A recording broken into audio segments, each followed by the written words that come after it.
성도 여러분 안녕하십니까? 먼저 하나님의 말씀 고린도전서 13장 11절을 읽겠습니다. 내가 어렸을 때는 말하는 것이 어린아이와 같고 깨닫는 것이 어린아이와 같고 생각하는 것이 어린아이와 같다가 장성한 사람이 되어서는 어린아이의 일을 버렸노라. 수정된 달걀이 부화하면 병아리가 되고 성장하면 닭이 됩니다. 어린이 백과사전을 보면 시간대별로 수정된 달걀이 병아리로 부화되는 과정을 사진으로 설명해 주죠.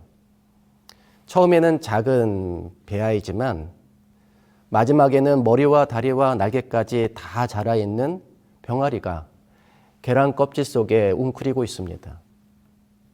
분명 이 병아리는 처음에 달걀이었습니다. 그러나 이제는 달걀로부터 성장한 병아리입니다. 그러나 딱딱한 껍질 안에 갇혀 움직이지 못하고 있습니다. 지금까지는 이 껍질이 보호막이었지만 이제부터는 장애물이 되었습니다. 이 병아리가 움직일 수 있는 유일한 방법은 무엇입니까? 네, 껍질을 깨고 나오는 것이죠. 만약 이 병아리가 아니야, 그래도 이 껍질이 그동안 나를 보호해 주었어. 나는 이 껍질을 깨지 않을 거야 라고 생각한다면 그 병아리는 껍질 속에서 죽어야 합니다. 이 병아리는 분명 날개도 있고 다리도 있습니다. 그러나 한 번도 사용할 수가 없습니다. 왜냐하면 껍질을 깨고 나오지 않기 때문이죠. 살고 싶으면 움직여야 하고 움직이려면 껍질을 깨는 수밖에 없습니다. 고린도전서 13장 11절의 말씀은 우리가 어렸을 때는 어린아이와 같이 생각하고 행동했지만 어른이 되어서는 어린아이의 일을 버린다고 했습니다. 아이와 어른은 전혀 다른 존재는 아니죠. 똑같은 사람입니다. 그러나 말과 행동과 사고방식은 완전히 다르죠. 인간이라는 점에서는 같지만 아이와 어른이라는 점에서는 차원이 다릅니다. 요즘 우리는 패러다임이 바뀐다는 말을 자주 사용합니다. 이 말의 뜻은 연속적이면서도 차원이 다른 발전 혹은 비연속적인 전환을 의미합니다. 달걀이 병아리가 되기 위해서 성공적으로 패러다임을 전환해야 하고 어린아이가 어른이 되기 위해서도 패러다임을 전환해야 합니다. 만약 그대로 머물러 있다면 도태되어 죽습니다. 그래서 패러다임의 전환은 선택이 아닌 필수입니다. 마찬가지로 교회도 적절한 시기에 패러다임을 전환해야 합니다. 만약 패러다임을 전환하지 못하면 교회는 위축되고 성장하지 못하며 낡은 사고방식에 빠져 세상의 하나님 나라의 가치를 제대로 전하지 못하고 사멸하게 됩니다. 다시 말씀드리지만 패러다임의 전환은 선택이 아니라 필수입니다. 성경에는 패러다임을 전환시킨 아주 훌륭한 예가 제시되어 있습니다. 구약교회와 신약교회의 이야기입니다. 구약교회는 달걀에 비유할 수 있고 신약교회는 병아리에 비유할 수 있습니다. 구약교회와 신약교회는 서로 연속적이죠. 본질적으로 그 둘은 같습니다. 그러나 차원은 다르죠. 이런 점에서 구약교회와 신약교회는 연속적이면서 동시에 비연속적입니다. 신약교회는 구약교회 내에서 서서히 잉태했습니다. 그러나 예수께서 오셨을 때 교회는 더 이상 구약교회의 틀 안에 머물 수 없었습니다. 결국 신약교회는 구약교회의 껍질을 벗고 완전히 다른 모습으로 세상에 등장했습니다. 패러다임이 바뀐 것이죠. 그런데 구약교회를 신약교회로 전환시킨 장본인은 누굽니까? 네, 예수님입니다. 그렇다면 예수님이 교회의 패러다임을 바꾸신 이유는 무엇일까요? 그것은 하나님의 계획을 이루어야 하는 교회의 사명 때문이었습니다. 하나님은 인간이 타락하기 전부터 그분의 창조 세계를 복되게 하려는 계획을 가지고 계셨습니다. 그리고 그 사명을 인간에게 위임하셨죠. 그런데 아담과 하와가 범죄함으로 인간은 자격을 상실했습니다. 그럼에도 하나님은 그리스도를 보내셔서 인간의 죄 문제를 해결하시고 그분을 믿는 자들로 하여금 다시 사명을 감당할 자격을 얻게 하셨습니다. 그리고 그들로 하여금 사명 공동체, 즉 교회를 이루게 하셨는데 그것이 구약에서는 이스라엘이었던 것입니다. 그러나 이스라엘은 자신의 한계 안에 머무는 바람에 사명을 완수하지 못합니다. 그래서 하나님은 이스라엘로부터 그들의 한계를 넘어서는 신약교회를 출범시키셨고 그것이 교회가 패러다임을 전환해야 했던 배경입니다. 이에 대하여 사도행적은 이렇게 설명합니다. 태초부터 하나님께서는 당신의 백성을 통하여 세상에 축복을 주시고자 하셨다. 하나님께서는 인류에게 당신의 품성을 알리시려고 이스라엘을 택하셨다.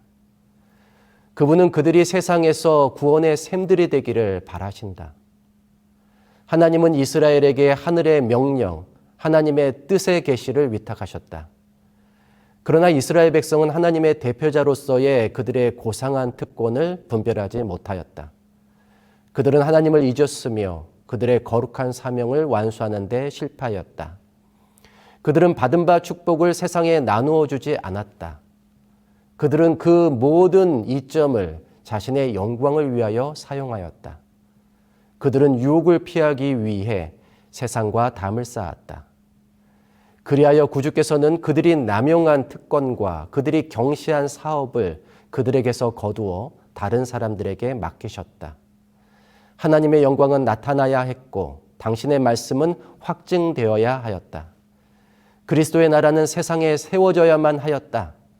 하나님의 구원이 무수한 도시들에 전파되어야 하였으므로 유대 지도자들이 실패한 그 사업을 하도록 제자들이 부르심을 받았다.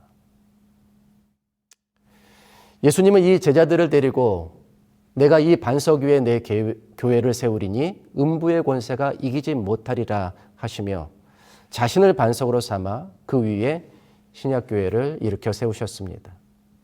그리고 그 교회는 구약교회가 하지 못했던 방식으로 하나님 나라의 복음을 온 세상에 전하며 세상을 복되게 하시려는 하나님의 계획을 이루어 갔습니다. 하지만 역사를 보면 신약교회 역시 항상 성공적이었던 것은 아닙니다. 신약교회도 타락한 적이 있었고 그럴 때 하나님의 사업은 후퇴하거나 제자리 걸음을 해야 했습니다. 그러면 하나님은 그들 중에 남은 무리를 구별하셔서 교회를 새롭게 하셨고 그들은 초대교회처럼 구습과 낡은 사고방식에서 벗어남으로 부흥과 개혁을 경험했습니다. 즉 패러다임을 전환하는 것이었죠. 따라서 교회가 효과적으로 사명을 완수하지 못하고 있을 때에는 초대교회를 모델로 삼아서 패러다임을 바꿀 필요가 있습니다.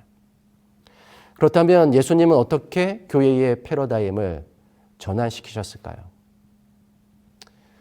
첫째, 주님은 교회의 패러다임을 바꾸기 위해서 형식의 변화를 가져오셨습니다.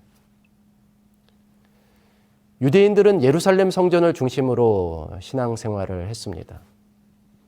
하나님을 만나려면 성전에 꼭 가야 했죠. 죄를 씻기 위해, 예물을 드리기 위해, 또 아이를 봉헌하기 위해서도 항상 성전에 가야 했습니다.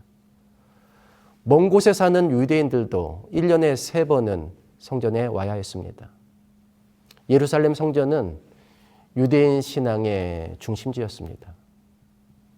그런데 어느 날 예수님이 이 성전을 헐라 내가 사흘 동안에 일으키리라고 말씀하셨습니다.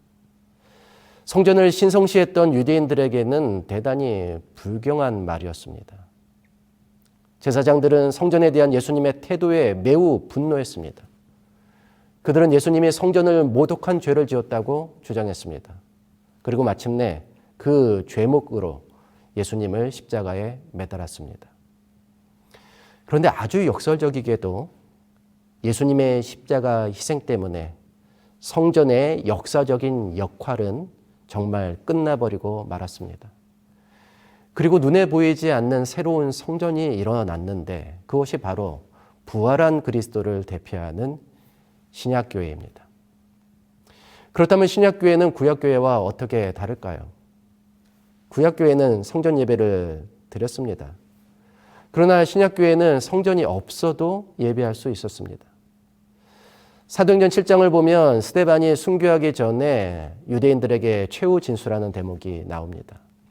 스데반은 유대인들에게 이 설교를 마치고 순교를 당하죠. 그 이유가 뭔지 아십니까? 설교가 너무 길어서 그랬을까요? 물론 스데반의 설교는 성경에 나오는 가장 긴 설교 중 하나입니다. 언뜻 보면 별로 새로운 것도 없습니다. 그래서 저는 꽤 오랫동안 스데반이 잘난 척해서 죽은 줄 알았습니다. 그런데 그의 설교를 찬찬히 읽어보면 스데반이 죽은 이유가 드러납니다. 스데반의 긴 설교의 요점은 이것입니다. 아브라함이 하나님을 처음 만난 것은 하란에 있었을 때였다. 요셉이 애굽에 있었을 때 하나님이 그곳에 함께 계셨다. 모세가 시내 광야에서 하나님을 만났고 성소는 원래 광야에서 옮겨 다녔다. 그리고 솔로몬이 성전을 지었지만 하나님은 어떻게 인간이 하나님 집을 지을 수 있겠냐고 말씀하셨다. 다시 말해 하나님은 어디든지 계시며 성전은 하나님을 생각하게 하는 상징에 불과하다. 그런데 너희는 그렇게 말씀하신 예수를 죽였다. 그는 하나님이 어디든지 계시며 어디에서든지 그분을 찾는 자들을 만나신다고 주장하면서 메시아를 거절한 채 성전 중심의 낡고 편협한 신앙을 고집하는 구약교회를 책망했습니다. 그래서 스데반은 예수님이 고발당하셨던 동일한 죄목, 곧 성전 모독죄로 순교를 당했던 것입니다. 그런데 그리스도인들의 이런 사고방식으로 말미암아 신약교회는 성전 중심의 신앙 체계에서 벗어날 수 있었습니다. 즉 껍질을 깨고 나온 것이죠. 예배의 중심지는 예루살렘 성전에서 이제는 성도들이 모이는 세상 속의 소그룹으로 확대되었습니다. 이렇게 교회는 패러다임을 전환했습니다. 옛 모습을 버리고 새로운 모습으로 탈바꿈했습니다. 감리교회 창시자 존 웨슬리는 길거리 전도로 유명합니다. 그는 석탄을 캐러 가는 광부들을 향해 설교했습니다. 교회 건물 안에서만 설교해야 한다는 형식을 과감하게 벗어던지고 길거리로 나선 것입니다. 그랬더니 영국 교회에 붕이 일어났습니다. 그뿐 아니라 존 웨슬리는 소그룹 운동도 일으켰습니다. 냉랭하고 딱딱한 예배에만 익숙했던 사람들에게 소그룹 기도에는 성령의 기름을 붓는 통로가 되었습니다. 형식과 틀은 우리에게 안정성을 제공합니다. 그래서 틀을 깬다는 것은 어떻게 보면 안정성과 질서를 파괴하는 행동으로 보입니다. 그러나 그 형식과 틀 때문에 역동성과 창의성이 위축될 수도 있거든요. 우리가 같은 형식 안에서 쭉 잘 나갈 수 있다면 틀을 깨야 할 필요성은 크지 않을 것입니다. 그러나 현재에 만족하지 못한다면, 그리고 미래에 대해 낙관할 수 없다면 있던 대로 있고 하던 대로 하는 것은 매우 어리석은 일입니다. 그럴 때는 형식과 틀을 깨고 새로운 시도를 해야 합니다. 그러면 우리 안에 접혀있던 날개가 펴지고 굳어있던 팔다리를 뻗을 수 있을 것입니다. 진리를 바꾸자는 것이 아닙니다. 우리의 신념을 양보하자는 것도 아닙니다. 단지 이것들을 담고 포장하는 형식과 틀을 이 시대와 우리 사회에 맞게 변화시키자는 것입니다. 그래서 초대교회가 경험했던 놀랍고 새로운 일들을 우리도 경험할 수 있기를 간절히 바랍니다. 둘째, 주님은 패러다임을 바꾸기 위해서 가치의 변화를 가져오셨습니다. 날마다 마음을 같이하여 성전에 모이기를 힘쓰고 집에서 떡을 떼며 기쁨과 순전한 마음으로 음식을 먹고 하나님을 찬미하며 또 온 백성에게 칭송을 받으니 주께서 구원받는 사람을 날마다 더하게 하시니라. 신약교회는 초기에 매일 성전에 모일 뿐 아니라 여러 집에서 예배를 드렸습니다. 그리고 박해가 일어나서 흩어진 이후에는 주로 가정에서 예배를 드렸는데 집에서 예배를 드리니까 성전에서 예배를 드릴 때와는 아주 다른 가치들이 교회에 자리를 잡게 되었습니다. 그중 하나는 가족 같은 사랑이었고 또 다른 하나는 평등의식이었습니다. 집에서 예배를 드리니까 사람들은 정말 한 가족처럼 연합했습니다. 사랑의 공동체가 된 것이죠. 또 누구든지 모임에 참석하는 사람은 형제와 자매가 되었습니다. 그래서 노예가 와도 형제가 되었고 귀족이나 왕족이 와도 평민과 하나가 되었습니다.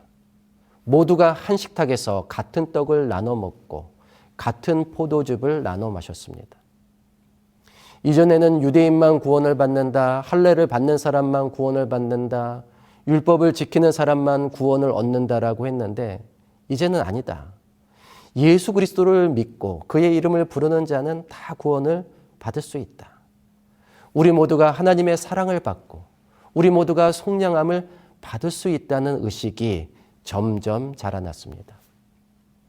신분과 계급과 인종과 남녀 구분을 뛰어넘는 이런 평등의식은 지금으로부터 200년 전 미국에서도 보기 힘든 가치였습니다.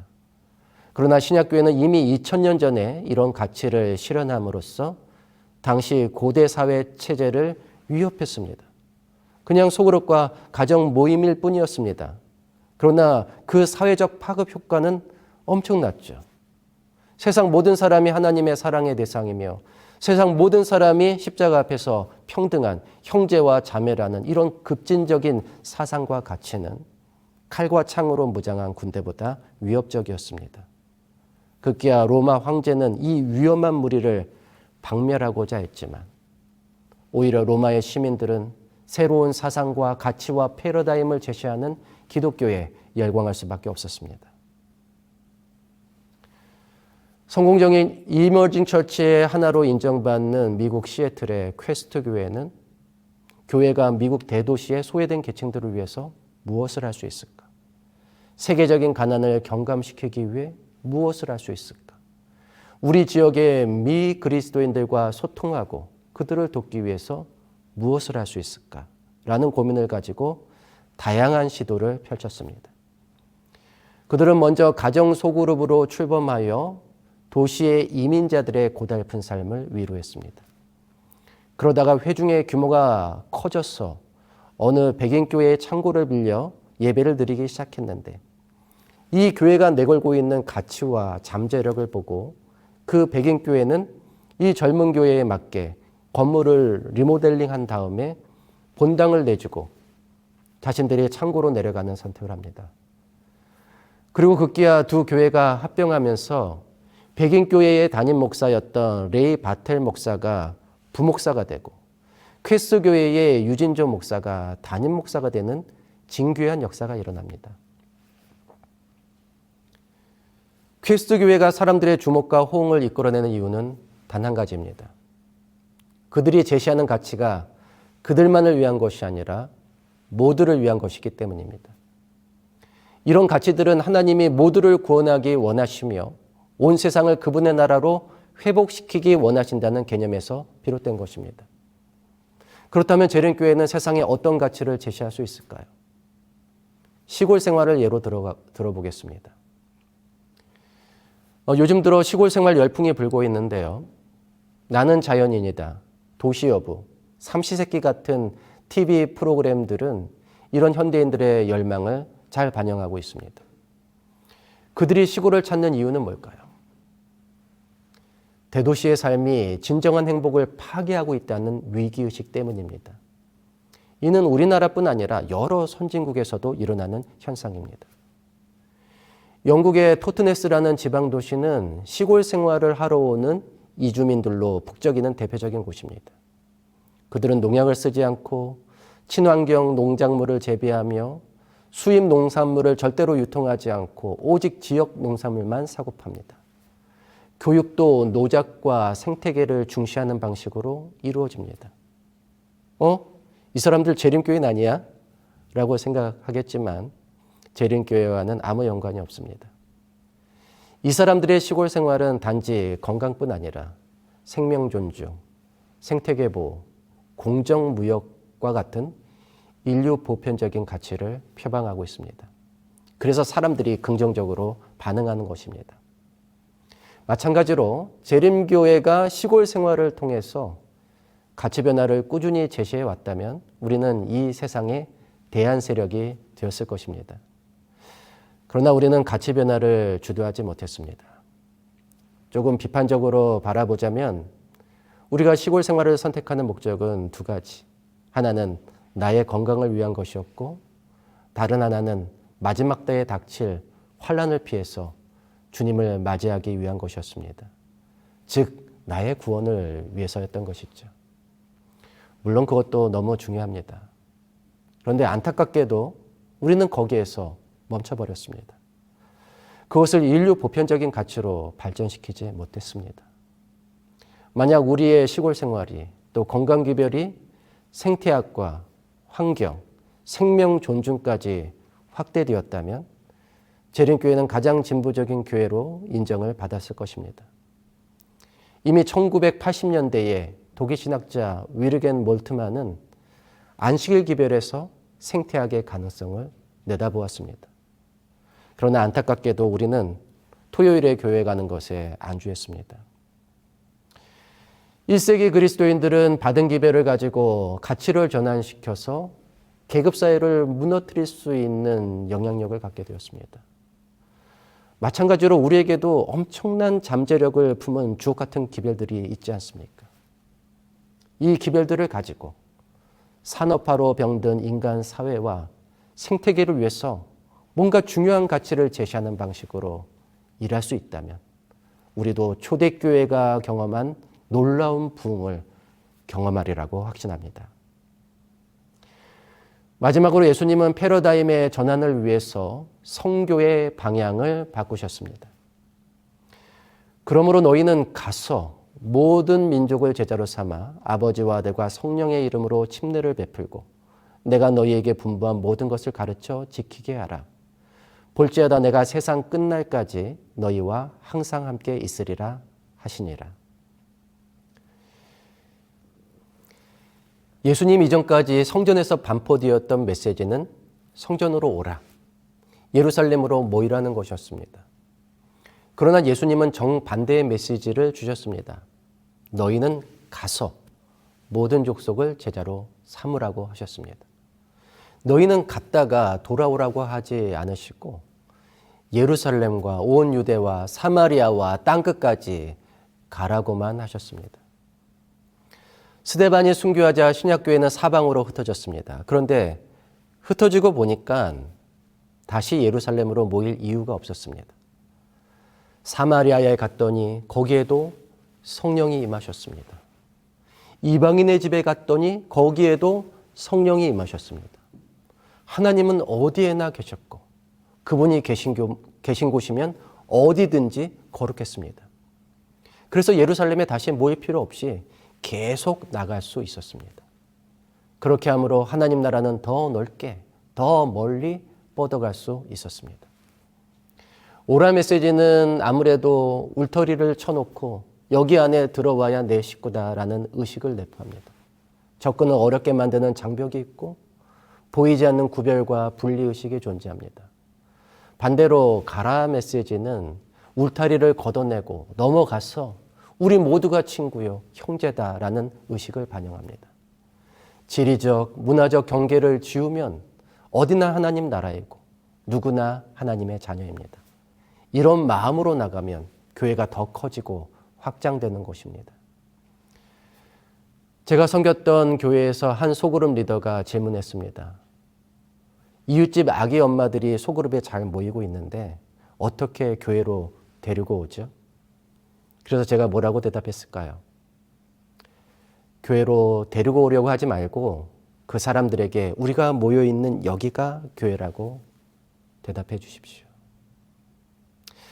거기서 찬양하고 거기서 기도하며 거기서 말씀을 나누고 사랑과 우정을 나눌 수 있다면 그곳이 교회가 아니면 뭐겠습니까?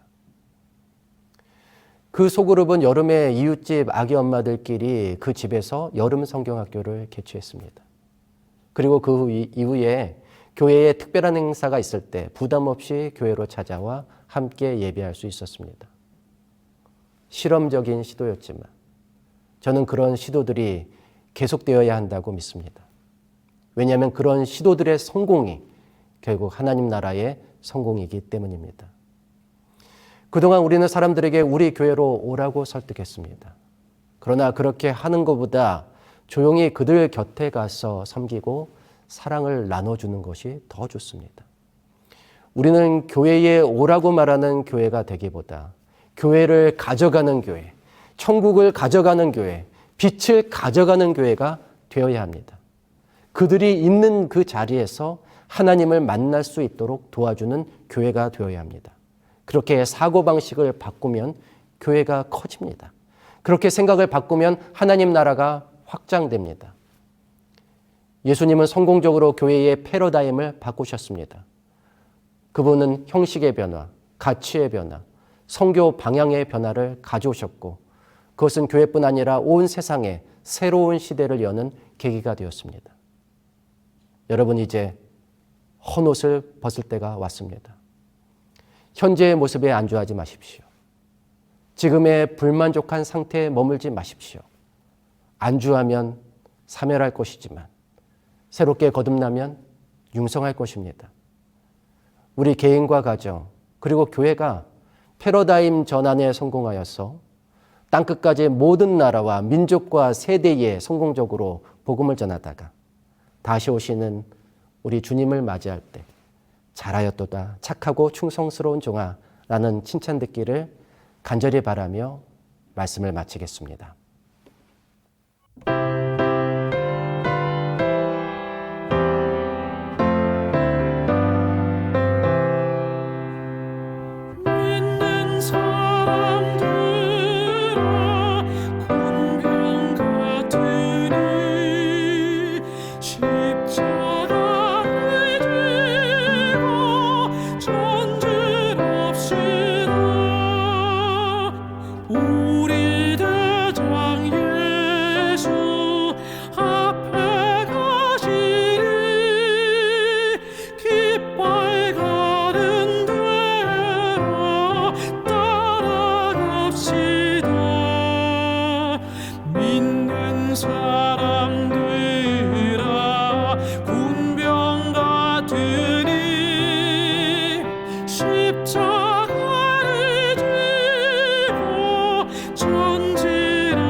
하나님 아버지, 우리를 죄악 세상에서 구원하시고 교회로 부르셔서 하나님의 사업을 감당할 수 있게 하신 은혜 감사드립니다.